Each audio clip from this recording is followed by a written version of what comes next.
এটা হচ্ছে ব্রাহ্ম সমাজ আশ্রম উপাসনা কেন্দ্র। এখানে যারা উপাসনা করে তারা এখানে উপাসনাটা করতে পারে। যার যার যে ধর্ম আছে সেই ধর্ম অনুপাতেই তারা এখানে উপাসনাটা করে। এই যে সামনে যে বিল্ডিংটা দেখছেন এটা হচ্ছে ইটালিয়ান কাচেরই তৈরি একটা বিল্ডিং। এবার সামনে লন সাজানো রয়েছে, ওইখানটাতে হয়তো উপাসনা মন্দিরে ঢুকবার গেট। এবার আমরা ওইদিকেই যাচ্ছি। দাঁড়িয়ে আছি, এটা হচ্ছে শান্তিনিকেতনে রবীন্দ্রনাথ ঠাকুরেরই বাসভবন, যেটা আমাদের কলকাতা জোড়াসাঁকোতে আমরা দেখি। একই স্টাইলে তৈরি বাসভবন, লেখা আছে আনন্দ রূপ মমশ্রী। এই এই বিল্ডিংটা পুরো কলকাতা জোড়াসাঁকোর আদলেই তৈরি হয়েছে।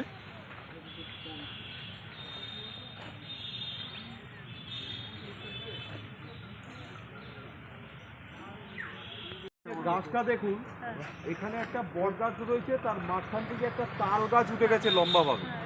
এটা বোঝাচ্ছে চারোদিকে ডাইনোসরের হাতের মতন ছড়িয়ে আছে, আর তার মাঝখানটাতে ডাইনোসরের যে পুরো বডিটা সেইটা উঠেছে। এটা একটা আর্ট চিত্রকলা টাইপের। যারা আর্টিস্ট তারাই এটা বুঝবে, যারা আর্টিস্ট নয় তারা এটা বুঝতে পারবে না। আপনাদের বোঝার জন্য খানিকটা আমি বিবরণ দাঁড়িয়ে আছি ছাতিমতলা, অর্থাৎ যেটা শান্তিনিকেতনের মূল আকর্ষণ, লোকে এটাতেই বেশি আসতে চায়। সেই ছাতিমতলার সামনে আমরা দাঁড়িয়ে আছি। এই যে বোর্ড দেখতেই পাচ্ছেন, লেখা বোর্ড।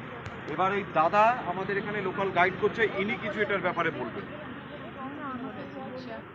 রবীন্দ্রনাথ ঠাকুর যখন আসেন ওনার বাবা 1 টাকা মূল্য দিয়ে এই জায়গাটা উনি নিয়েছিলেন ব্রাহ্ম সমাজ আশ্রম তৈরি করার জন্য। আর 5টা স্টুডেন্টকে নিয়ে উনি এখান থেকেই আশ্রমটা তৈরি করেন। মেন জায়গা হচ্ছে প্রতিষ্ঠান জায়গা, এই জায়গাটা নাম হচ্ছে ছাতিমতলা। পুরোটা হচ্ছে ব্রাহ্ম সমাজ আশ্রম। এর মধ্যে কোনো ঠাকুর দেবতার পুজো হয় না, নিরাকার ধর্ম যেটাকে বলা হয়। তো এই হচ্ছে নিরাকার আশ্রম। আর বাকিটা দাদাই বললো, বাকি আর বেশি কিছু বাড়াবো না, ঠিক আছে? বলতে এবার লাগবে এগুলো দেখা হবে পরের নতুন ব্লগে।